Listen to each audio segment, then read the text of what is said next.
다섯 번째, 벡터의 표시가 되겠습니다. 벡터의 표시. 자, 예를 들어서 이렇게 어떤 크기와 방향이 있는 Z 성분이라는 벡터가 있습니다.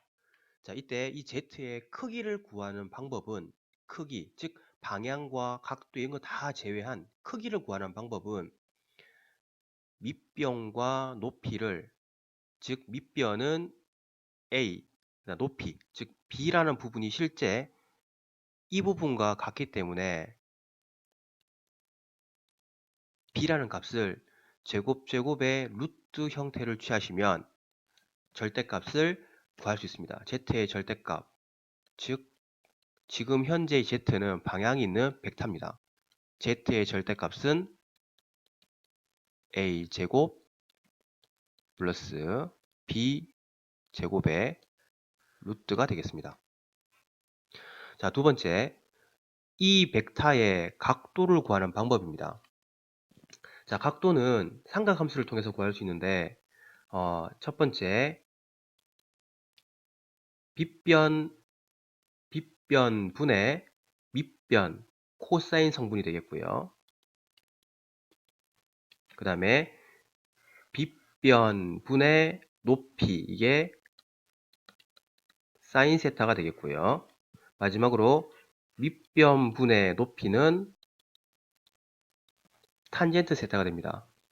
일반적으로 전기에서 각도를 구할 때는 이 탄젠트 세타를 통해서 탄젠트의 역수인 아크 탄젠트 실수분의 허수 A분의 B 형태로 많이 계산합니다. 왜 이렇게 쓰느냐면 실제 A 성분에 해당되는 게 전기에서는 순수 저항 성분이고요.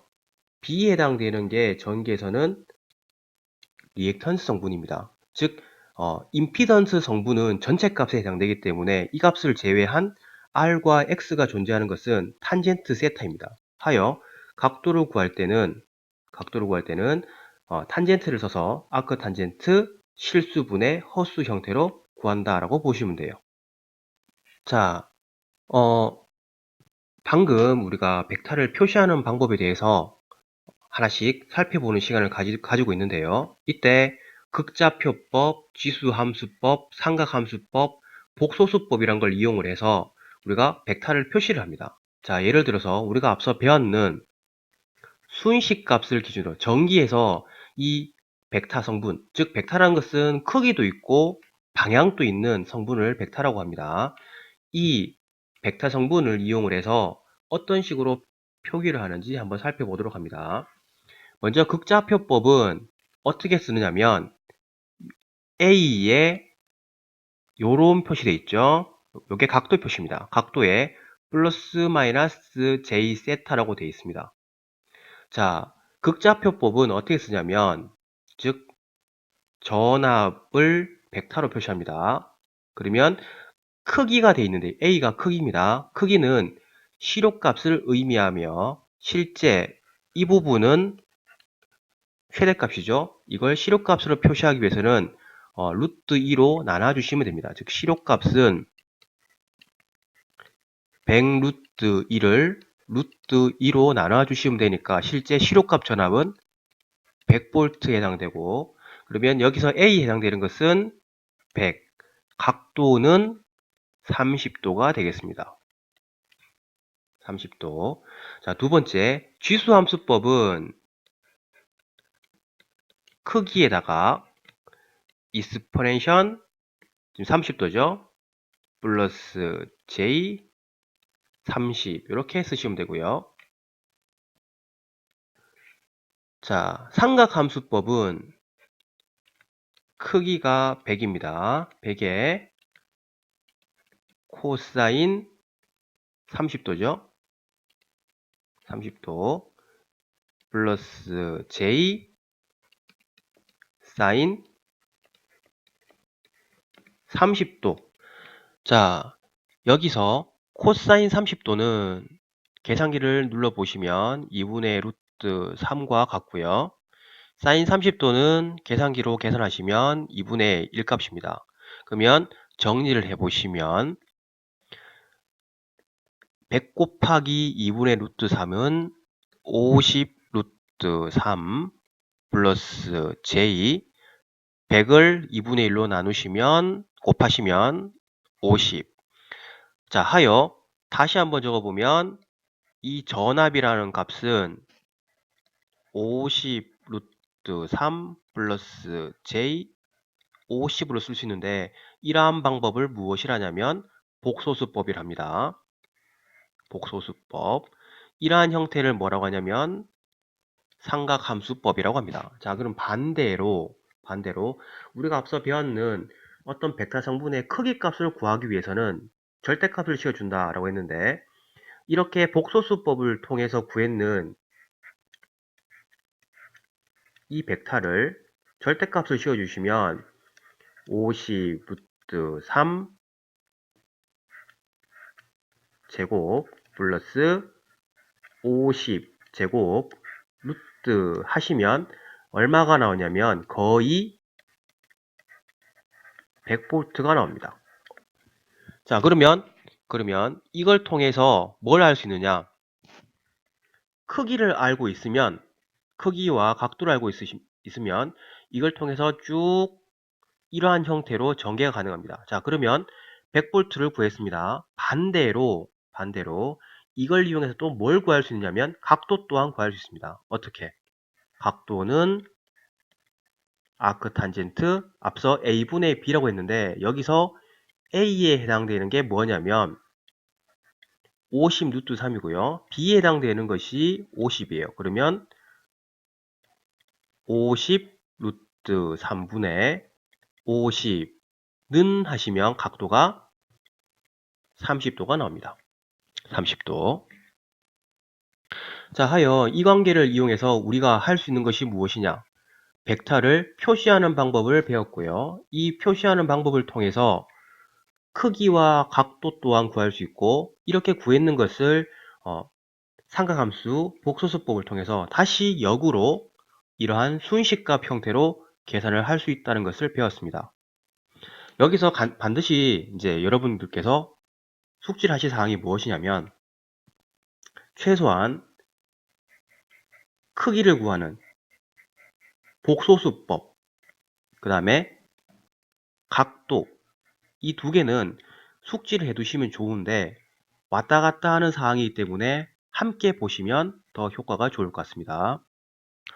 자, 공식 정리 보면 별 3개로 아주 중요한 공식입니다. 자, 앞서 전기에서 이 벡터를 표시하는 방법이 어떠냐? 이러한 조건을 줬을 때 극좌표법으로 표시를 하면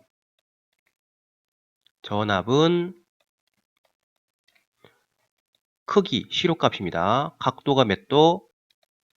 30도가 되고요. 두 번째, 지수함수법으로 표시를 하면 여기 동그라미는 벡터임을 표시하는 형태입니다. 크기는 얼마? 시로값이 100V. 그 다음에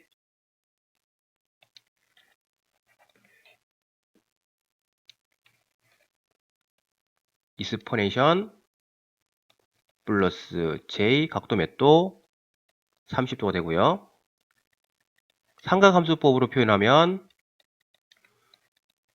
100에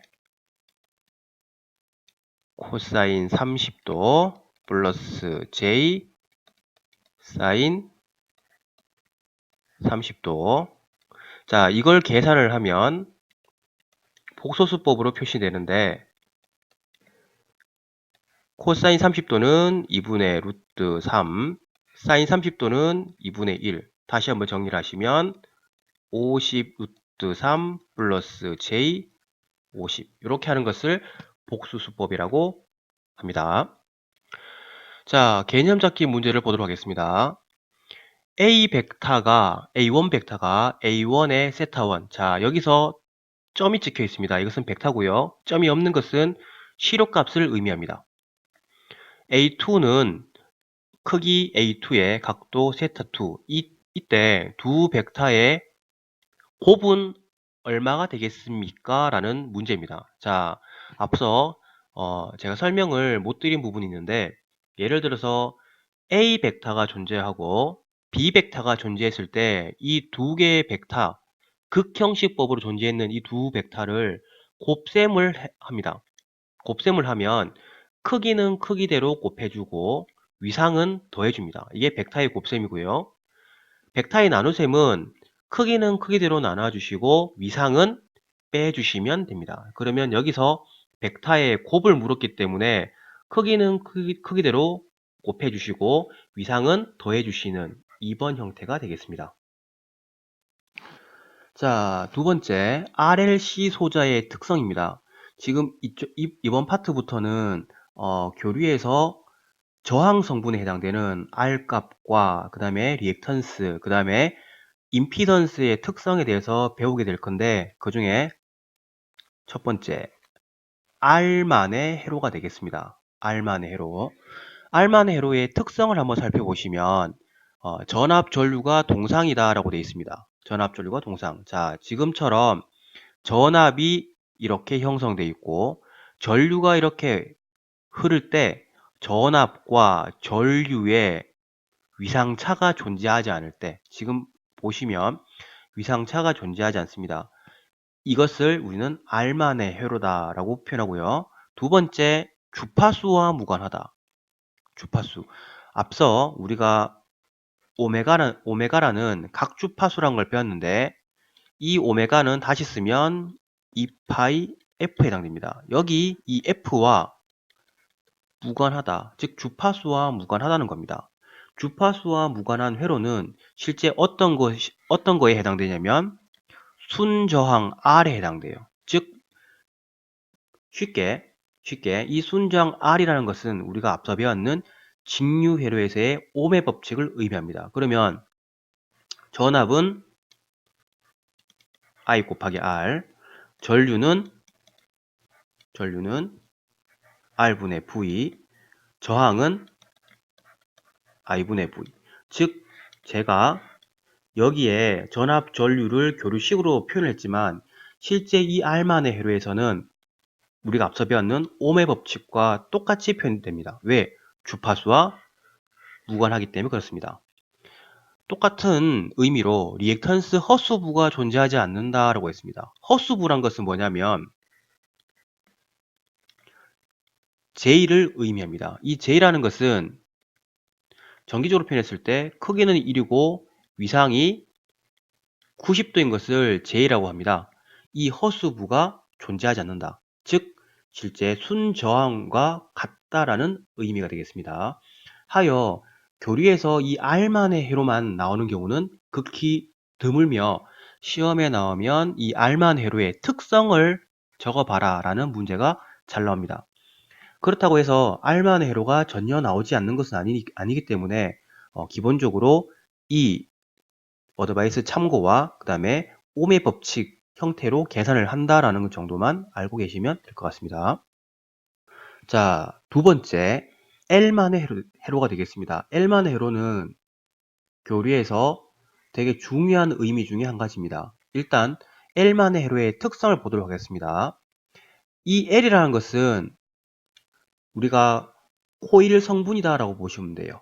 코일 혹은 동에서 그 값을 결정짓는 상수값이다 라고 보시면 되고, 이 L의 단위가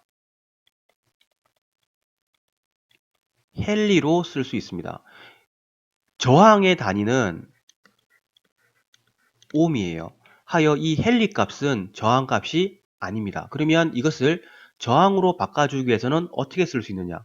이런 식으로 적을 수가 있습니다.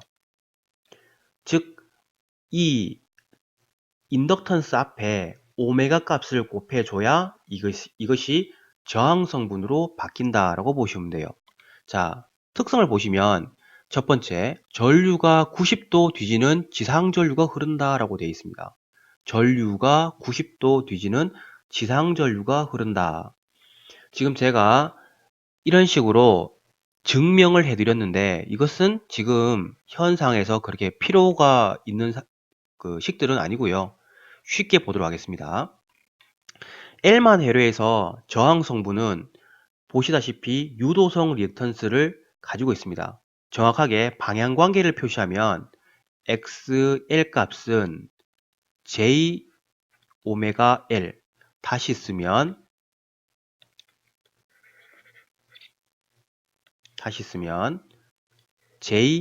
JXL로 쓸 수 있습니다. 이게 단위가 뭐냐? 옴입니다. 즉 저항 성분이다 라고 보시면 돼요. 그러면 옴의 법칙을 이용을 해서 전류 값을 한번 구해본다면 전류는 저항분의 전압이 되겠죠. 예를 들어서 여기서 저항값은 L만 회로해서 저항값은 JXL 분의 V를 적어보겠습니다. 다시 한번 적어보면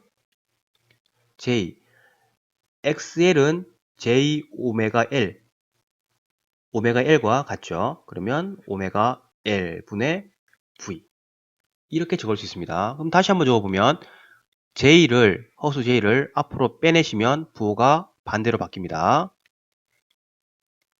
오메가 L분의 V. 자, 앞서 제가 허수부라는 것을 설명드릴 때 J라는 것은 크기는 1이고 위상이 90이다 라고 표현을 했는데 여기 보시면 마이너스 J라고 되어 있습니다. 그러면 이 마이너스 J는 부호가 마이너스가 붙겠죠. 즉 이 전류값은 뒤집니다. 마이너스는 전기에서 마이너스는 플러스 마이너스 개념이 아니라 방향관계로 뒤진다라고 보시면 돼요. 마이너스는 뒤집니다. 얼마만큼? J만큼. J는 크기는 1이고 위상이 90이라 했으니까 90도만큼 뒤지는 전류가 흐른다라고 보시면 돼요. 하여 전류가 90도 뒤지는 지상 전류가 흐른다라는 겁니다. 그럼 반대로 전압은 어떤 식으로 쓸 수 있느냐?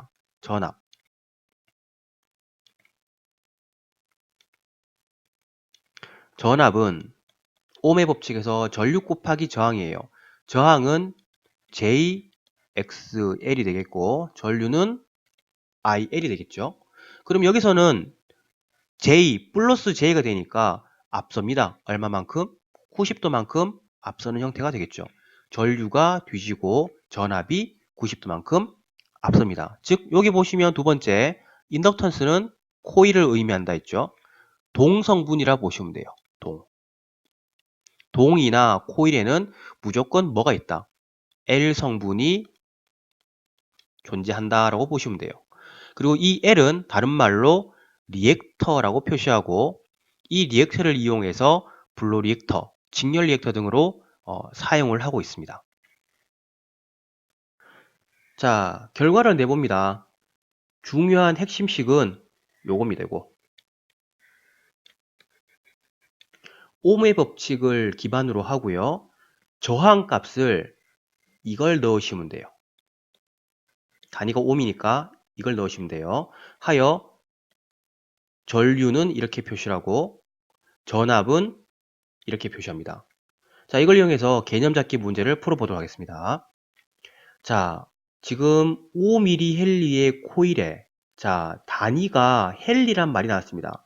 헬리는 인덕턴스의 단위라고 보시면 돼요. L 성분이죠. 여기에 전압을 가했고 전류가 60Hz입니다. 전류는 얼마가 되겠는가? 전류식을 보시면 앞서 이렇게 구했죠. 자, 먼저 저항 성분은 오메가 L이고요. 오메가는 2파이 F로 쓸 수 있다 했습니다. 그러면 2파이 곱하기 주파수가 60Hz, 인덕턴스 L 값은 5mH, 밀이면 10의 마이너스 3승이기 때문에 5 곱하기 10의 마이너스 3승 분의 220. 계산기로 계산을 하시면 116.7A가 나옵니다.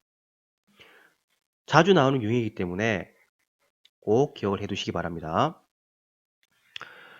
자, 어떤 회로 소자의 일정한 크기의 전압으로 주파수를 2배로 증가시켰다고 했습니다. 이때 흐르는 전류의 크기가 2분의 1로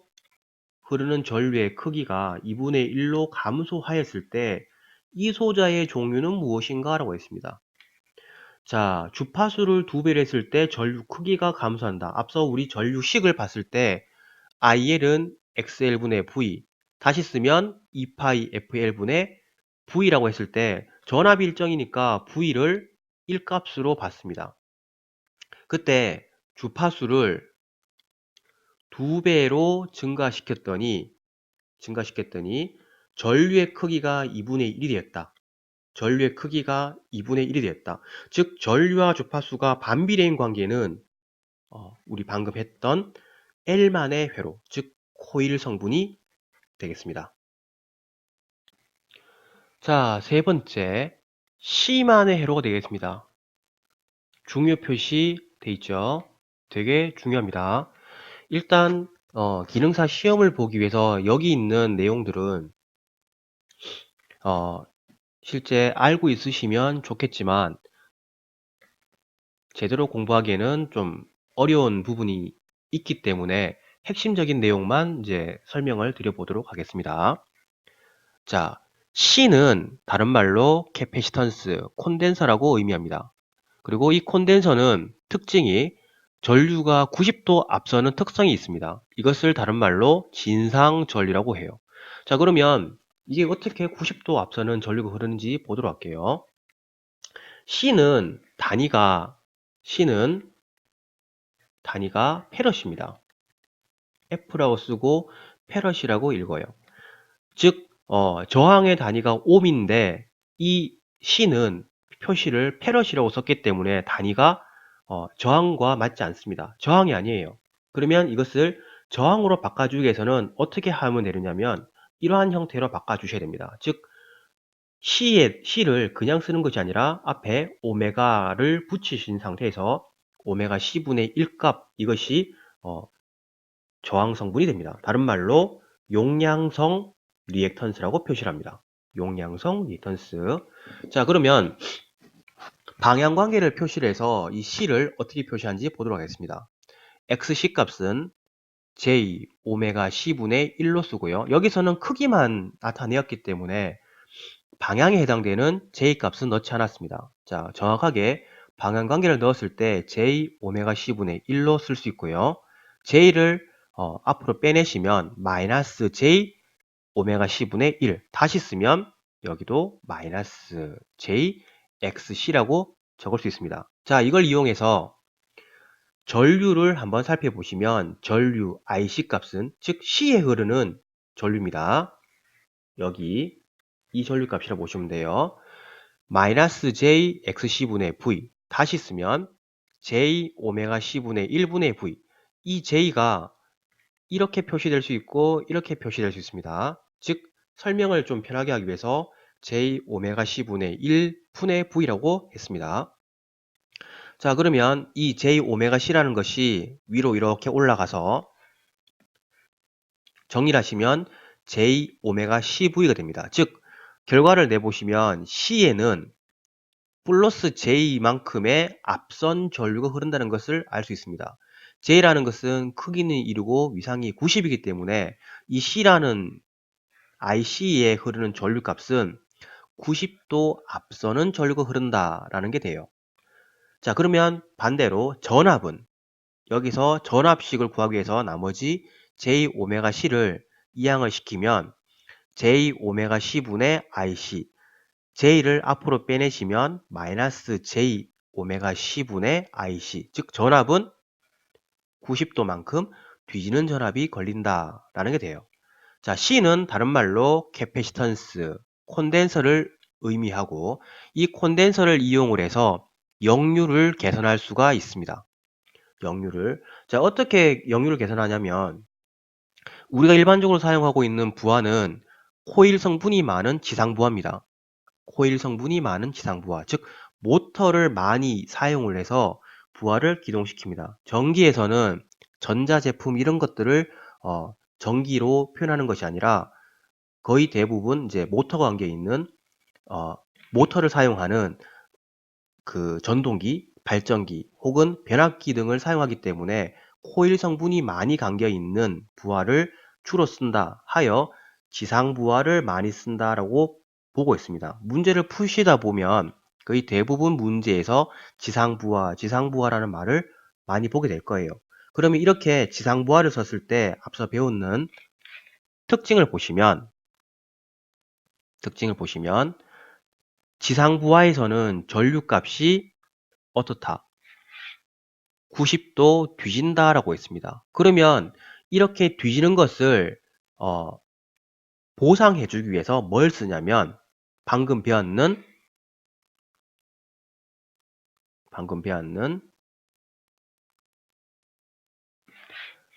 앞서는 전류를 흘려 주어서 뒤지는 값을 보상을 하게 되어 있습니다. 하여 그 특성을 이용해서 역류를 계산한다라고 보시면 돼요.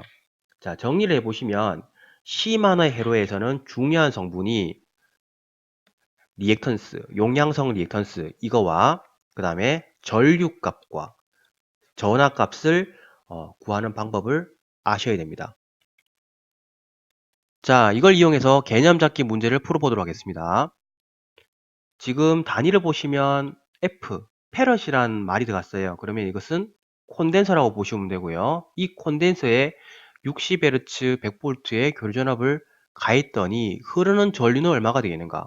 콘덴서에 흐르는 전류는 J 오메가 CV 다시 쓰면 J 2파이 F CV라는 식을 쓴다라고 배웠죠. 그러면 2파이 곱하기 주파수는 60Hz 그 다음에 C가 10마이크로페럿입니다. 마이크로는 10의 마이너스 6승 이게 마이크로가 되겠죠. 10 곱하기 10의 마이너스 6승 전압은 100V 계산기를 이용해서 계산하시면 0.376 정도가 나옵니다. 하여 제일 흡사한 거 약 0.38A가 되겠습니다.